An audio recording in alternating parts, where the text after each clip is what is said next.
皆様、本日も一日お疲れ様でした。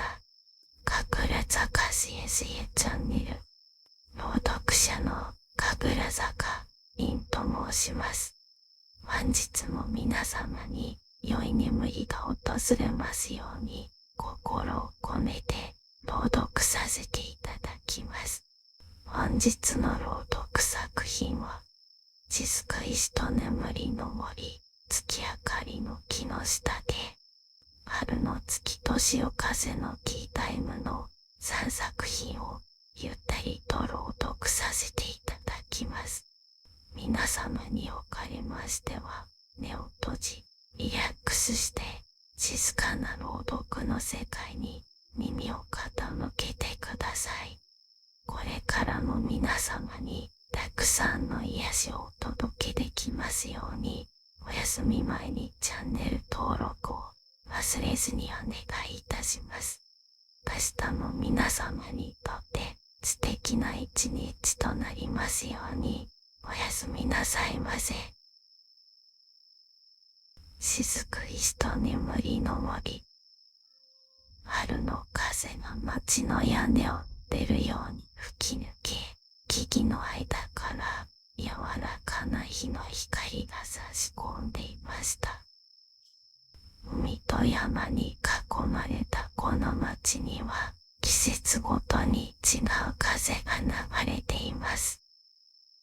春の風は少し甘く、そしてどこか切なさを連れてきます。街の外れにあるポーションや星降る雫も、その春の空気に包まれていました。古びた木の扉、丸い窓、色とりどりの瓶が棚に並び、ほんのりハーブと果実の香りが漂う店内。その奥には天使のデルフの女性、リンの静かな気配がありました。リンは棚の奥でリンのラベルを書きながら、春の空気に包まれる静かな時間を味わっていました。その日、店の扉がキーッとゆっくり開きました。こんにちは。ここで星の雫を作っている方は。はい、私が天使のリンですが、どのようなご用でしょうか。リンは店の奥からゆっくりと移動しながら答えます。声の主は旅の途中らしい青年でした。肩にかけたカバンは薄汚れていて、ブーツには森の土がついています。その顔には旅の疲れがにじみ、けれど瞳の奥には何かを求めるような強い光がありました。彼は胸元に手を差し、小さな布に包まれた何かを取り出します。これ、見てもらえますか。そう言って彼が差し出したのは、指先に収まるほどの小さく透明な石。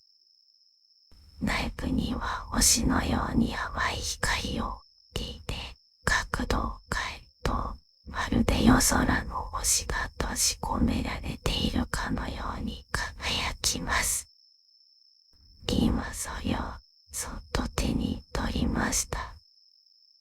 触れた瞬間、ほんのわずかに石が淡く光を放ちます。そのぬくもりにリンの瞳がゆっくりと収まり、遠い記憶が心の奥で静かに揺らめくのを感じました。これはもしかして。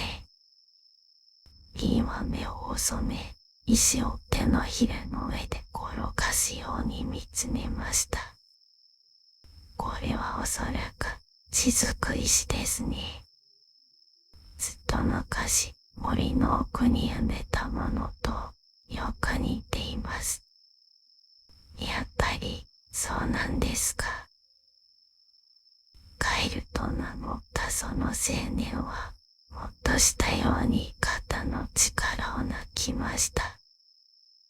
森の中で見つけたんです。最初はただの石だと思ったけれど、夜になると、ほんの少しだけ光って、それはこの石が眠りの森から来たからです。あの森には眠りを忘れた木があるんですよ。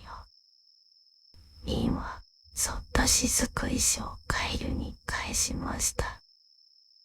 眠りを忘れた木ですか。リンは応援でうなずきました。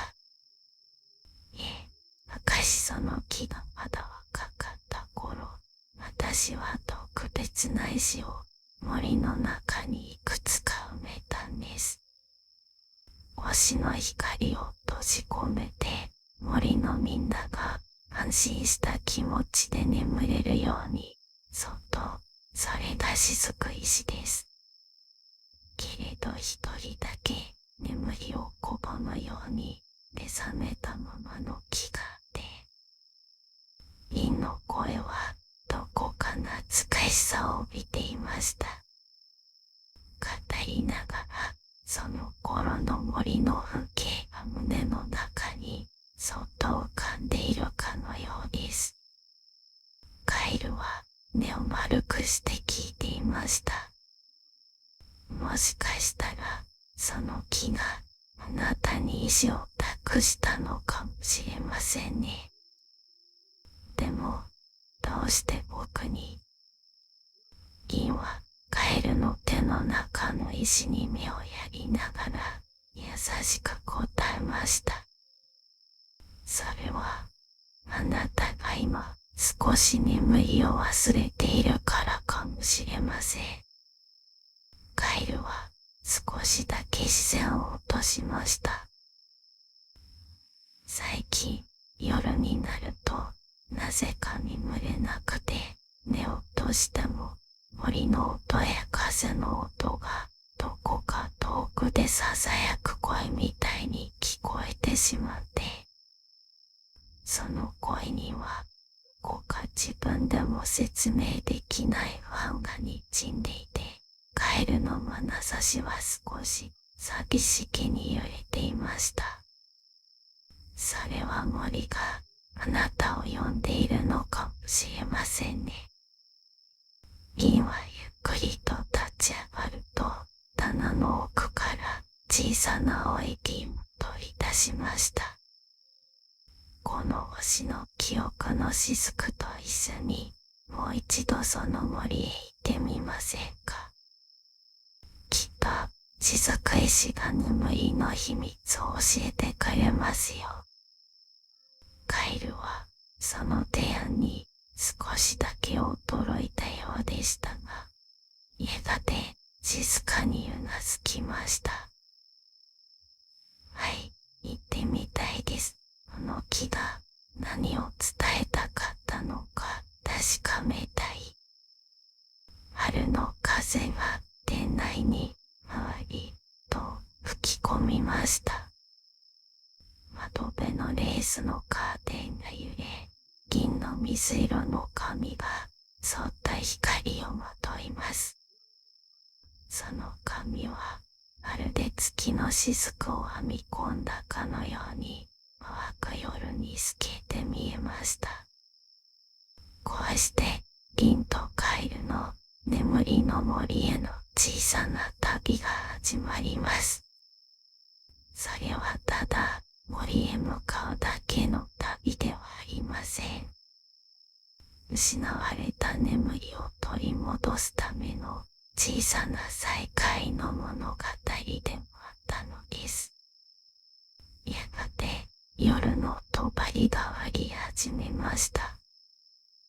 二人はポーション屋を後にし、月の光に照らされながら森の小道へと歩き出します。春の夜風は柔らかく、道の端にはまだ咲き始めたばかりの小さな花が揺れていました。どこかで鳥が眠りにつき、葉の間から覗く星々が、まるで二人の足元を照らしているようです。二人の影が並んで伸び、雫石は静かに、カエルの胸ポケットの中で、一筋の光を宿しています。やがて、森の入り口が見えてきました。その先には、雫石を見守る、眠らない木と、忘れられた眠りの秘密が、そっと待っています。森の入り口に立ったリンとカエルの目には、春の夜を包み込むような、穏やかな静けさが広がっていました。月の光が午前の間からこぼれ落ち、足元の草を金色に染めています。その光は夜の冷たさを優しく和らげ、まるで森全体が一つの大きな呼吸をしているようでした。その美しさにカエルはそっと息を飲みました。こんなに静かな森、初めてです。この森は眠りを忘れた森のみんなが安らぎを思い出すための場所でもあるのです。リンの声は夜風のように優しく響きました。森の奥へと二人が一歩ずつ進むたびに草の香りと葉を滑る風の音が柔らかく寄り添ってきます。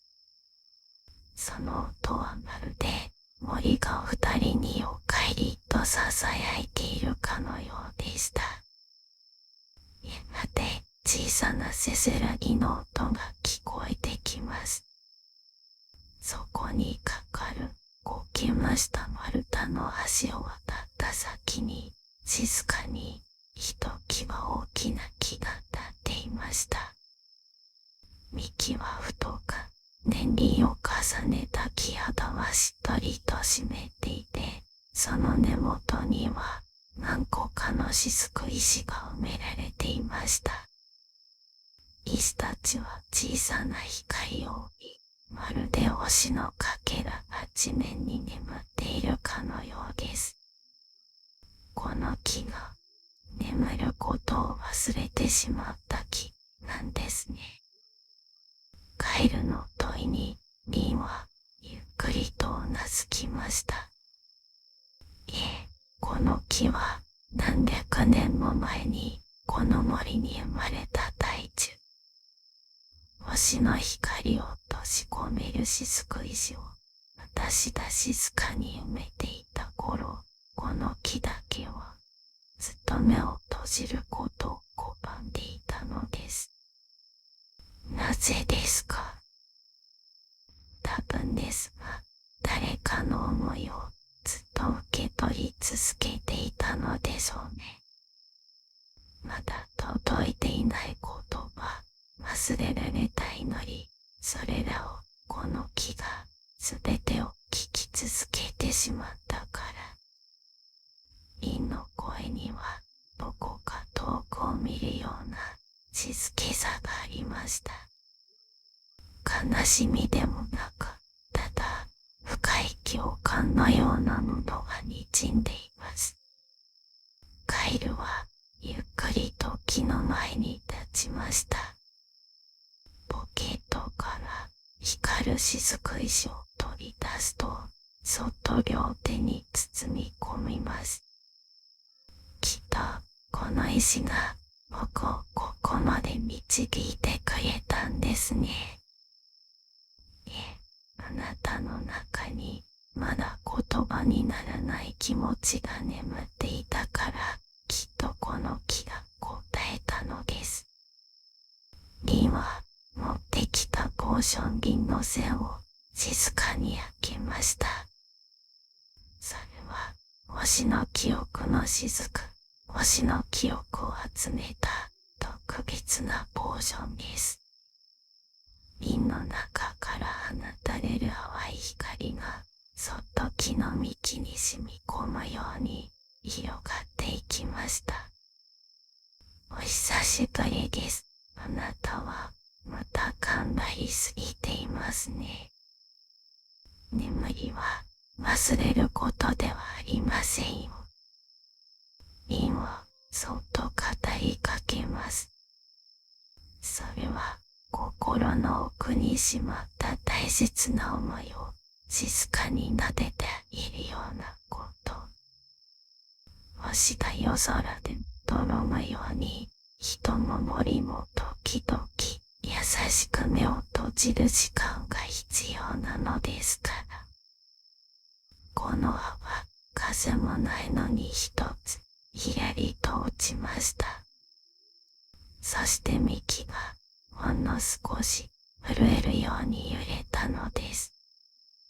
そのわずかな揺れに木の奥深くに宿る思いがようやくと息をこぼしたような気がしました。カエルはそれを見つめながら静かに目を閉じます。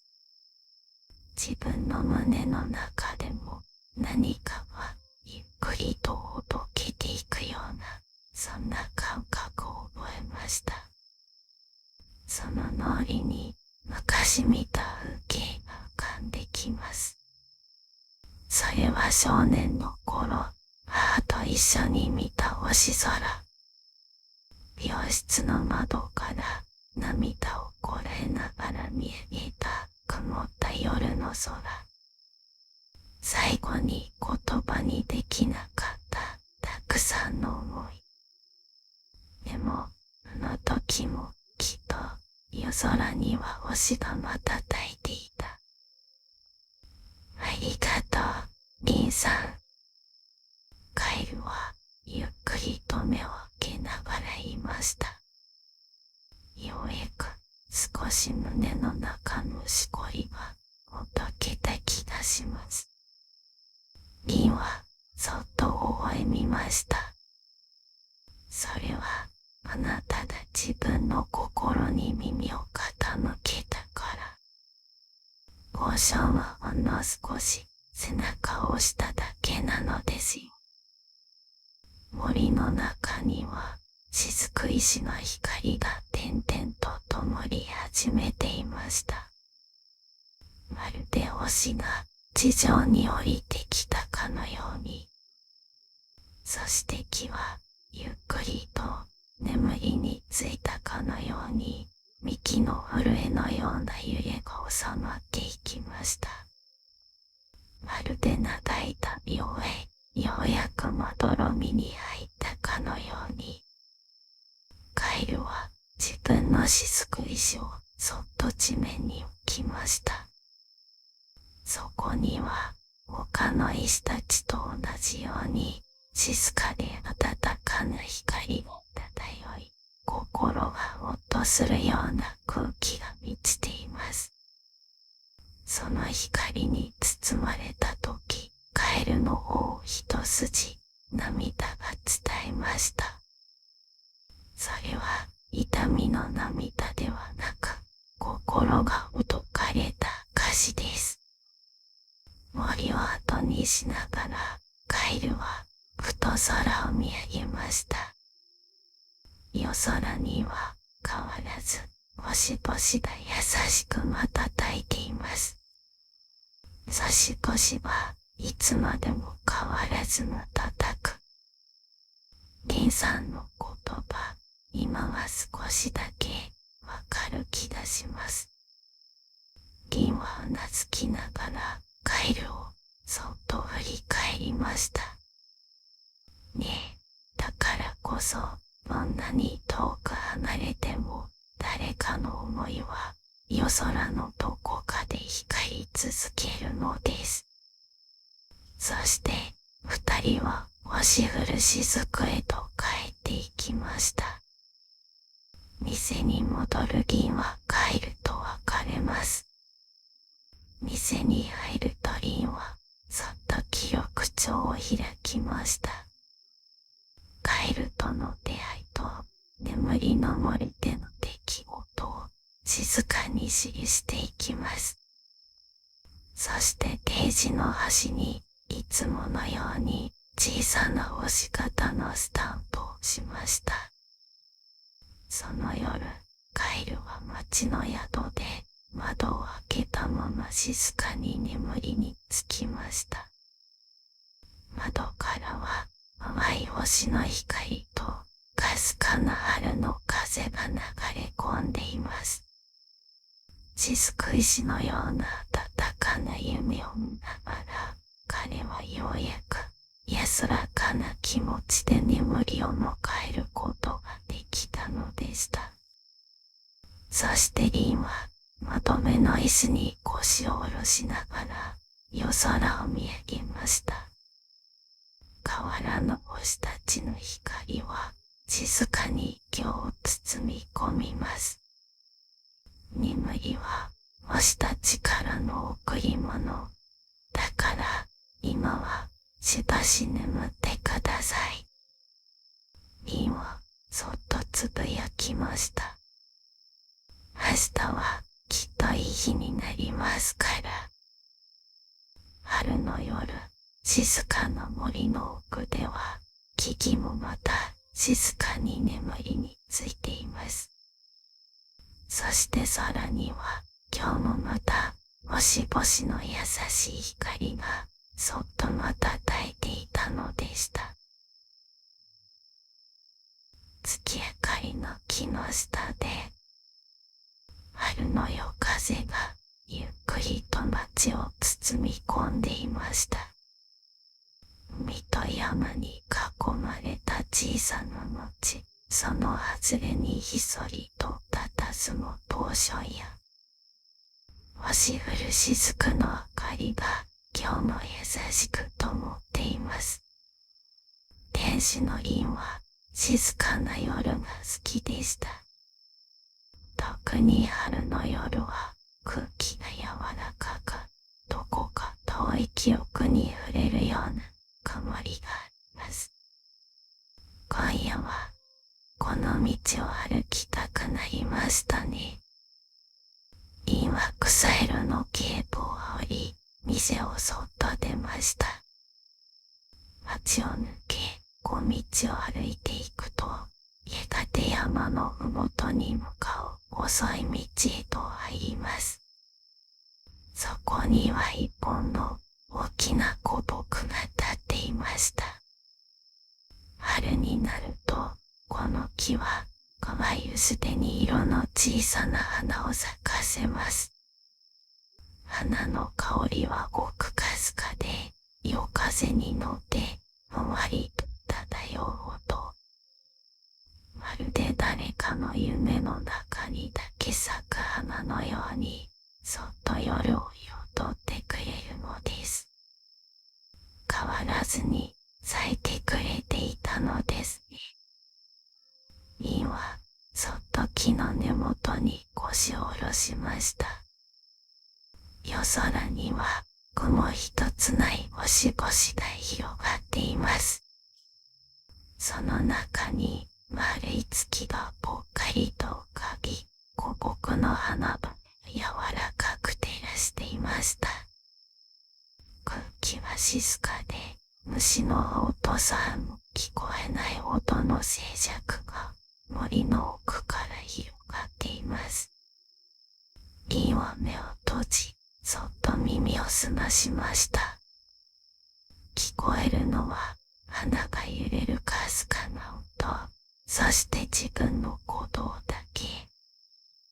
その時です。小さな足音がザッザッと菊蔵を踏むような音を立てて近づいてきました。すみません。声の主は少年でした。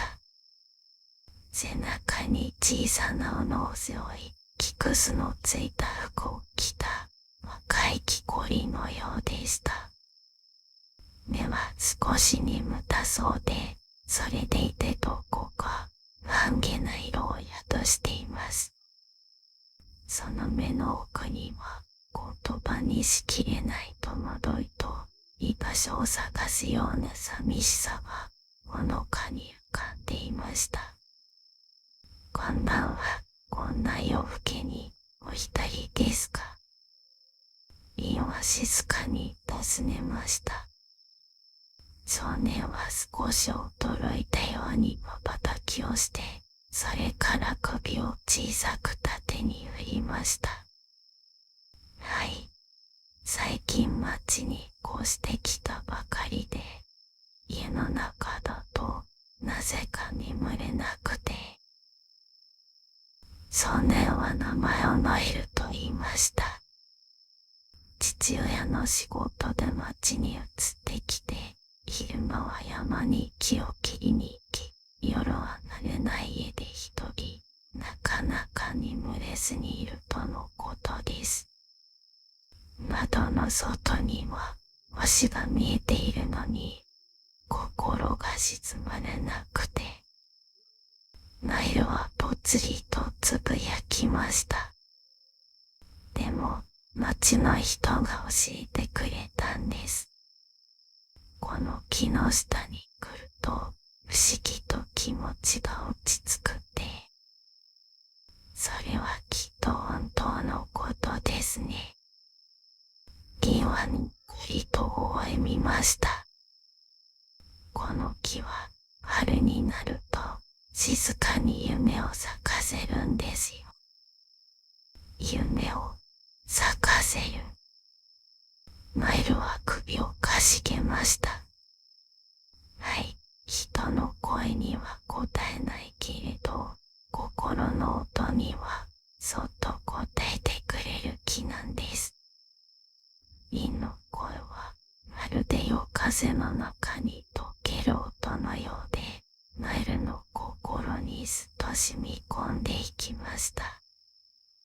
すると、リンは自分の持ってきた小さなポーチから一つの小瓶を取り出します。それは月明かりのポーションと呼ばれるものでした。瓶の中には夜空のような淡い青が揺れ、わずかに光を放っています。このポーションは月と星の光を少しだけ集めて作ったものです。蓋を開けて目を閉じて少しだけ胸に当ててみてください。ナイルは瓶を両手で受け取り、恐る恐る胸に当ててみます。ふわりと春の風が通り抜けました。それはどこか遠くの草原の香り。懐かしい誰かの笑い声。暖かな布団の中で聞いた母の子守歌のような曇り。ナイルの表情が緩み、頬がほんの少しだけ赤く染まります。それは照れではなく、思い出が呼び起こしたハンドの色でした。ナイルの肩がすっと下がります。なんだろう、とても静かで暖かい。それはあなたの中にある記憶ですよ。眠れない夜には心の奥にしまわれた優しい思い出を取り出してあげるといいのです。リンの言葉にナイルは小さくうなずきました。木の上ではそよ風に揺れた花がひとひら二ひらと舞い落ちます。月の光を反射して花びらがほのかに光っているように見えました。その光はまるでノエルの心の奥にある忘れかけた優しさを映し出すようです。リンさん、ありがとうございます。少し気持ちが軽くなりました。それはよかった。では、もう少しだけこの木の下でお話ししませんか。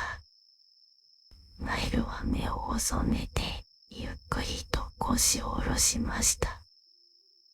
二人の間に静かで暖かな春の時間が流れ始めます。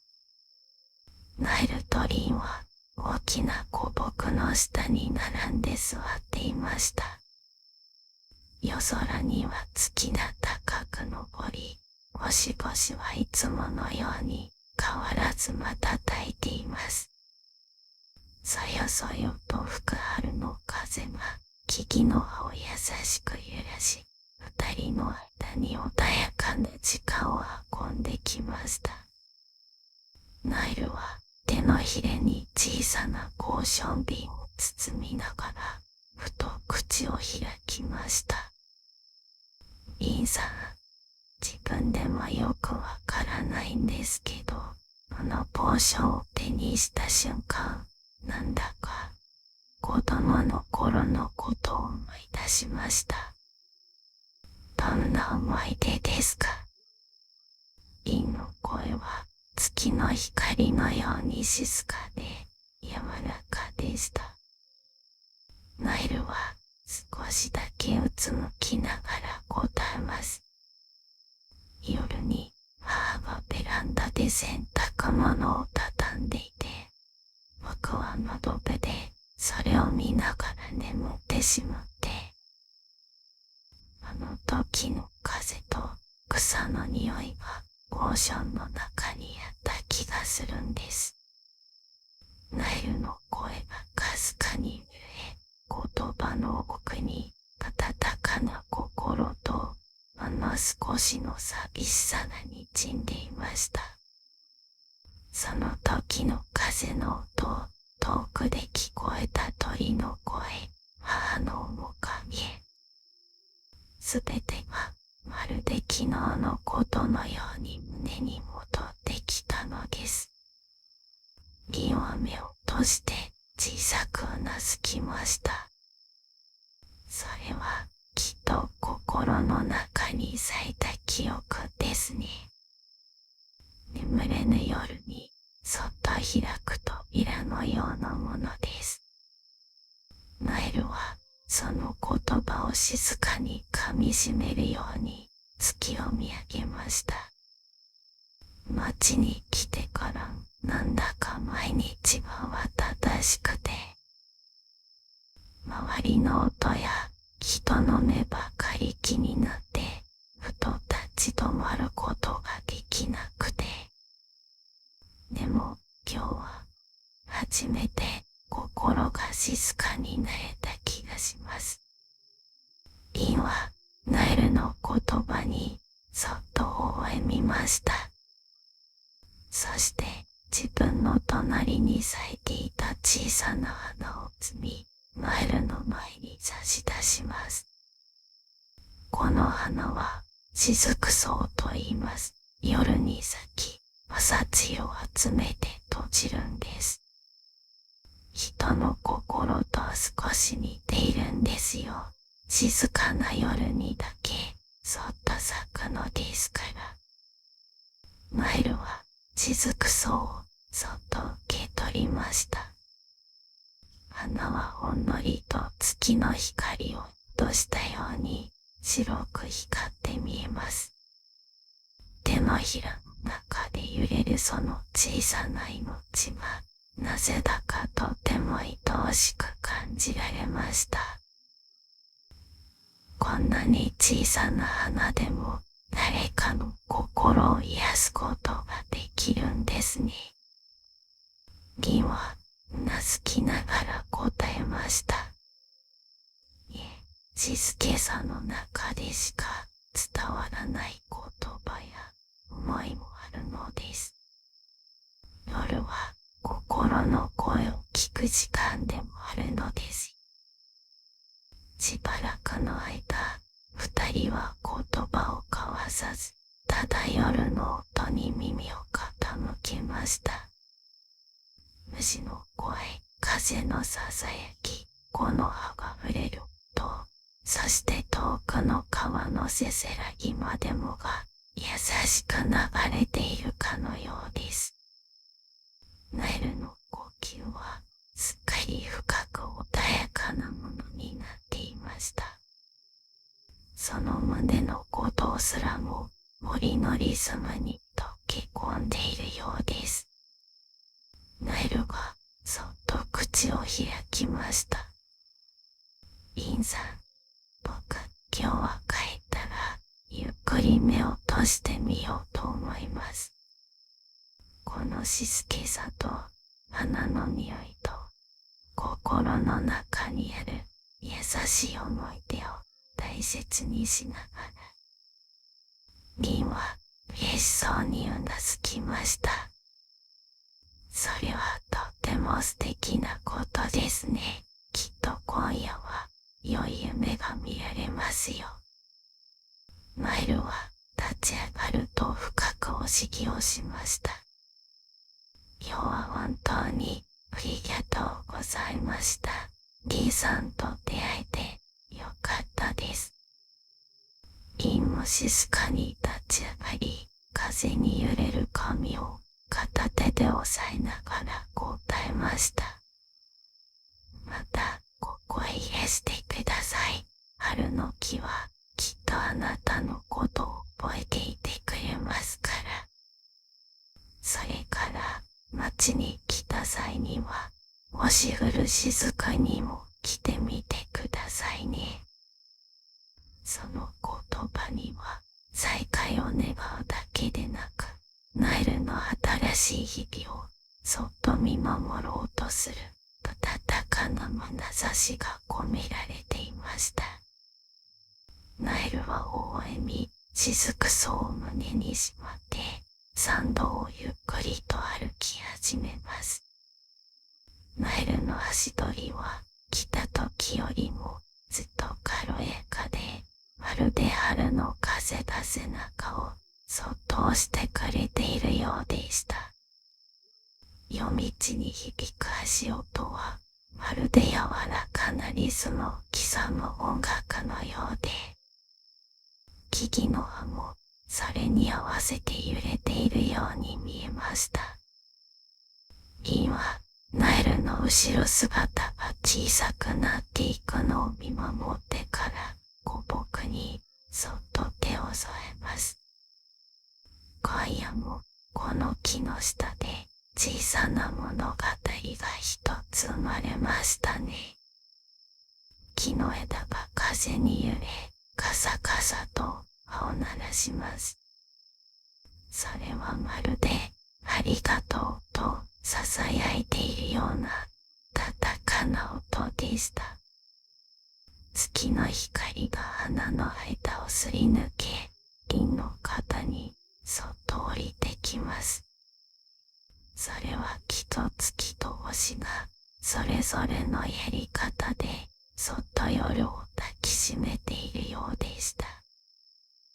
リンは持ってきた手帳を取り出し、今夜の出来事を静かに書き留めます。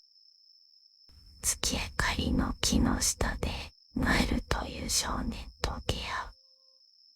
春の花の香りと雫草の静けさが彼の心に眠りを届けてくれました。そう記した後、ページの端にいつものように押し方のスタンプをそっと押しました。そして最後に小さなポーチから月明かりの交渉を取り出します。そこに古木に咲く花びらと雫草を入れ、今日の出会いを思いながらそっと祈りました。その動作はまるで一つの儀式のように丁寧で、リンの中にある優しさと記憶のすべてがそこに注がれているようでした。そしてゴーション瓶のラベルに新しい名前を書き加えます。手先が割れるたび、静かな夜にふわりとインクの香りが漂いました。安らぎの静か、月の記憶と春の香り。それはきっと今夜のノエルにとってかけがえのない贈り物になることでしょう。夜空を見上げると、星々は静かに優しく変わらず瞬いています。それはまるでどんな夜もどんな心にも光を届けようとしているようでした。明日もきっといい日になりますように。陰のささやきは春の風に乗ってゆっくりと夜空へと登っていきます。そのささやきは星の間をすり抜けながら遠い誰かの眠りにもそっと入れていくのかもしれません。そして月明かりの木の下ではまた一つ小さな夢が芽吹いていたのでした。春の月と潮風のティータイム。水戸山に囲まれた静かな町の外れに一軒の古い某所屋があります。エルフの女性インガイと名むその店は季節の香りと月の光に包まれて今日も静かに明かりを灯していました。春の夜、風はまだ少し冷たいけれど空はすっきりと晴れ、まん丸な満月が街を見下ろしています。海の王からほのかな潮の香りと波音がふわりと届いていました。その夜、店の扉をそっと叩く音がしました。銀が扉を開けると、そこには一人の青年が立っています。こんばんは、こちらに海の TDS があると噂で聞きまして。青年はそう言ってにこりと笑いました。彼の名はゼロ、旅をしながら死を紡ぐ若き詩人です。風にそよぐような柔らかな声と月を見上げる眼差しを持つその青年にリは静かにうなずきました。ございますよ。満月の夜にその葉を探しに来る方は珍しいですね。僕の詩には静けさと光が必要で、月と海の間にある言葉にならないものが欲しかったんです。リはその言葉にふと微笑みました。それならちょうどいい夜ですね。それでは気を入れて月としのティータイムを始めましょうか。店の奥には小さな丸いテーブルと木の椅子が2脚。木の棚には色とりどりの瓶が並び、それぞれの中には月の光で抽出された草花や不思議な鉱石のかけらが収められています。リンは奥の引き出しから小さな袋を取り出しました。袋を開けると優しい青緑色の葉が現れます。葉の端は波のように揺らぎ、かすかに潮の香りをたたえていました。これが海のティーリーフ。春の満月の夜にだけ海辺の岩場に現れるんです。風にさらされ、月に照らされて、一晩だけ香りを深める不思議な葉です。月と海が育てる木か、詩になるな。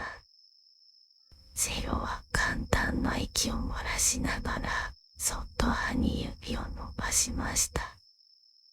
彼の眼差しはまるで目の前の葉の中に見えない言葉のかけらを探しているかのように真剣でした。リンは夜明かしガラスのティーポットにその葉を入れます。お湯が注がれると葉はゆっくりと開き始め、ほんのりとした光を放ちました。香りは深く穏やかで、波打ち際のような優しさを感じさせました。リンは机にガラスのティーポットを置き、二人の前に置いたティーカップにそっと注ぎます。カットを手にしたセロはそっと口をつけました。まるで波の音が心の中に流れ込んでくるみたいですね。心が騒がしい時もこのティーは静かに寄り添ってくれます。眠る前に飲むと深く優しい夢が見られます。リンの声はティーの香りのように柔らかく、セロの心をほどいていきます。セロの表情が緩み、肩の力がふっと抜けたのがリンにははっきりとわかりました。まるで長く張り詰めていた糸がようやく静かに解かれていくように。しばらくすると二人は窓辺に椅子を移し、満月の光が差し込む場所に座りました。窓の外では海がキラキラと光り、遠くには灯台の明かりが規則正しく瞬いています。押して死に似ていますね。見えるけれどつかめない。でも言葉を通して少しだけその輝きを伝えられる気がするんです。ゼロがそう言うと、リンはそっと目を細めました。私は星を見るたびに思うんです。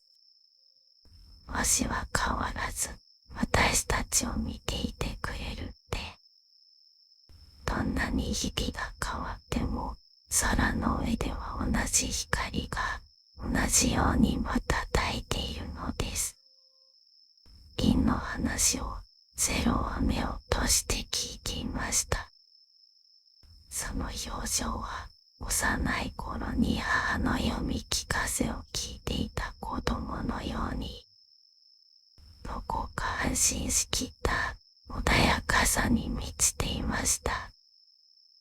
まるで自身の心にそっと染み込ませているかのように。その言葉、詩に書いてもいいですか？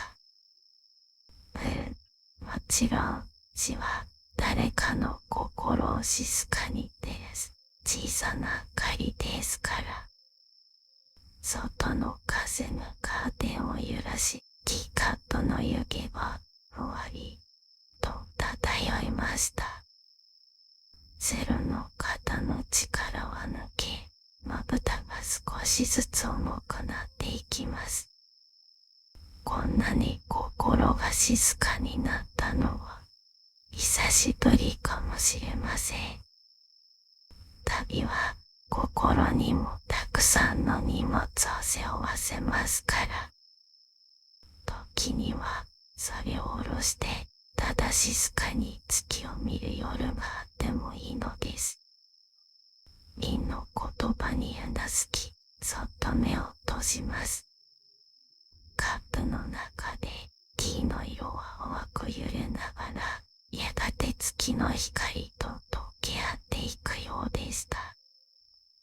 優しい海風が店の中を通り抜け、春の月は二人を静かに包んでいます。ゼロが目を閉じてしばらくの間、静寂が二人を包んでいました。外からは波が砂をさらうような音が絶えず聞こえ、春の夜風が窓の隙間から優しく吹き込んできます。ティーカップに残った香りがほんのりと広がり、それがまるで眠りへと導く香りのように感じられました。リンさん。ゼロが目を閉じたままぷつりと声を出しました。僕はずっと焦っていたのかもしれません。血を残さないと、名を残さないとって、でもここに来てこうしているだけで、心がスッとして、ただそれだけで出されている気がします。彼の声は最初よりも少し低く、静かで、どこかほっとした響きを帯びています。その一言には、長い旅の重みと、ようやく見つけた安らぎの重なりが、そっと滲んでいました。リンは微笑みながら、そっと答えます。焦る心は、決して悪いものではありません。でもね、静かな時間の中にも、あなたの死は息づいているのです。波の音、月の光、木の香り、すべてが死であり、あなたの心の中で言葉になっていくのですから。その語り口は、まるで春の夜風が尾を撫でるように、静かで優しく、ゼロの心の奥に染み込んでいきます。ゼロの肩は少し震えていました。それは寒さではなく、ずっと抱えていた重さがそっとほどけていく感覚だったのです。肩をすくめるように小さな呼吸を吐いたゼロの目には、どこか安堵の光が浮かんでいました。イーさんは、なんでそんなに優しいんですか？イーは少しだけ考えるように空を見上げました。そして静かに答えます。私も遠い昔は旅をしていました。風に吹かれ、森を越え、星を数えて、多くの場所で多くの孤独と出会いました。だからこそ誰かが感心して心の重りを下ろせる場所を作りたいと思ったのです。それがこのポーションや星降る雫です。言葉を紡ぎながら銀の瞳はほんのわずかに緩みます。それはその記憶が今も胸の奥で静かに生きていることを感じさせました。ゼロはゆっくりと目を開け、銀の顔を見つめました。その思い、きっと多くの人の心に届いていますよ、僕のように。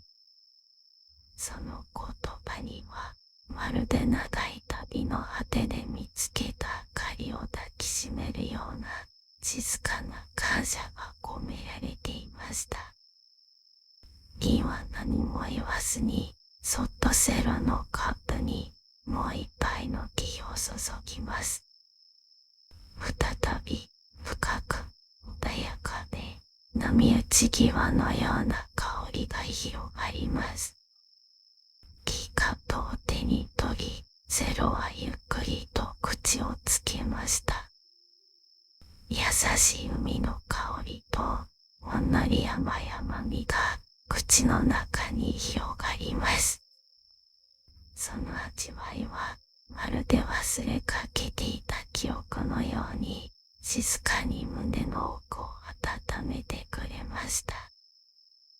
心の奥底にある小さな引き出しが不意に開き、幼い頃の夢や夜空を見上げた思い出がそっと顔を出すような、そんな不思議な感覚でした。この木って不思議ですね。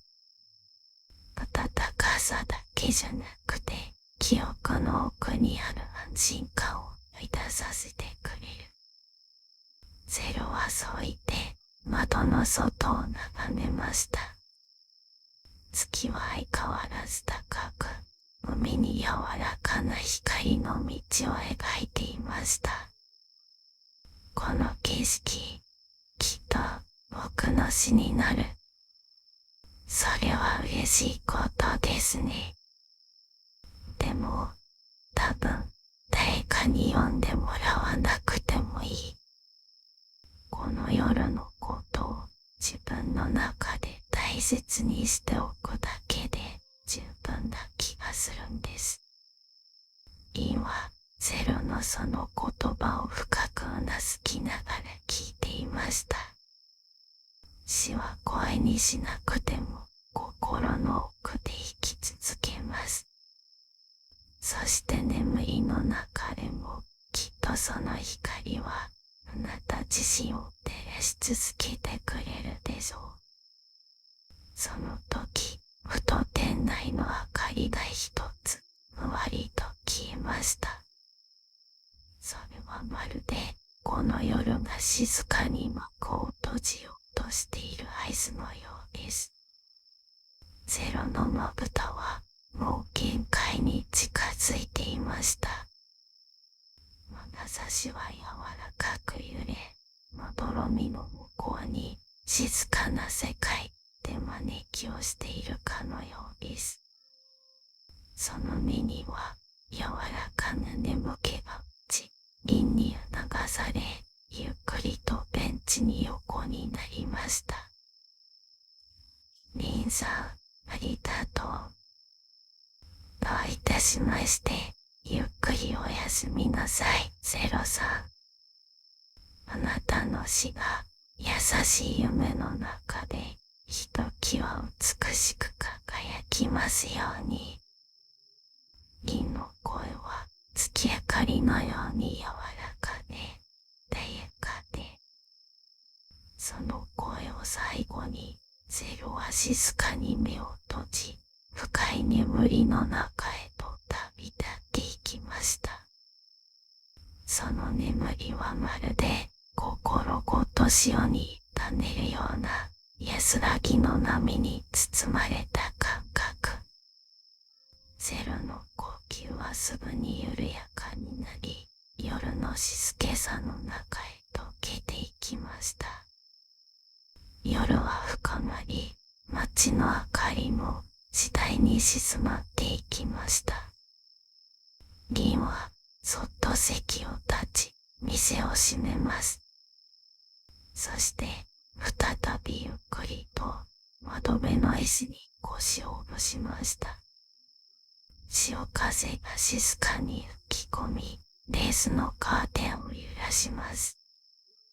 遠くで波が優しく歌い、春の夜が静かに呼吸しているようでした。また一つの詩が眠りにつきましたね。瓶はそうつぶやくと、棚の中から小さな瓶を取り出しました。それは月の雫と呼ばれる特別なポーション。